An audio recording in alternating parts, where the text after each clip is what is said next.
The video game industry is all too good at cranking out violent games. Just put in a gun, some guts, some aliens to shoot, and call it a day. But this Halloween, if you want some games that will have you pausing and looking over your shoulder every few minutes, you've come to the right place. I'm Donald Bell, and in this top 5, we're counting down the spookiest games of the past year, ranked by CNET resident gaming guru Jeff Bakalar. Starting things off at number 5, State of Decay. Here's an open-world zombie survival game that feels like a playable episode of the Walking Dead TV series. Aside from the inherent spookiness of zombies popping out from behind every corner, it's the human touch that draws you in.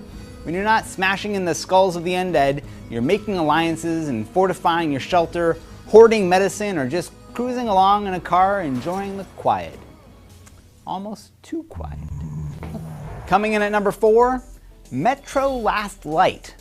5 minutes with this game, and the idea of mowing down zombies in State of Decay will feel as adorable as feeding rainbows to baby pandas. The game is dark, both psychologically and literally. You're shooting your way through a post-apocalyptic Earth where survivors live in underground tunnels. You've got the human struggle against famine and disease and Nazis. And then there's the, oh my god, I just crapped the couch struggle against monsters that jump out of the shadows. If you enjoy a particularly bleak Eastern European quality to your nightmares, this game is for you. For something a little more scenic, you can try number 3, Dead Space 3.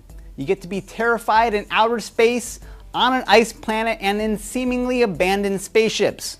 You get to geek out and build your own futuristic weapons from spare parts, and best of all, you get a whole new thing to be scared of. Necromorphs. Part zombie, part alien, and in the weightlessness of space, they can sneak up at you from any direction.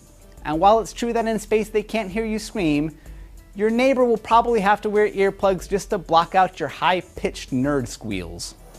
At number 2, Resident Evil Revelations.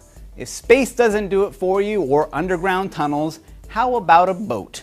Apparently that's where the bulk of this mutant monster shoot-'em-up is based. A Titanic-like luxury cruise ship brimming over with ugly, infected mutants who just love to pop out from behind those rusty boiler room doors when you least expect it.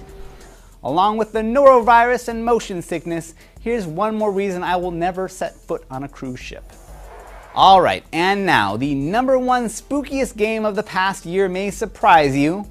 At number 1, Limbo.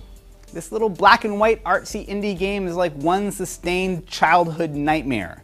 Now, a lot of you will write this off the moment you see the cute little silhouette of the main character, but it's a trick.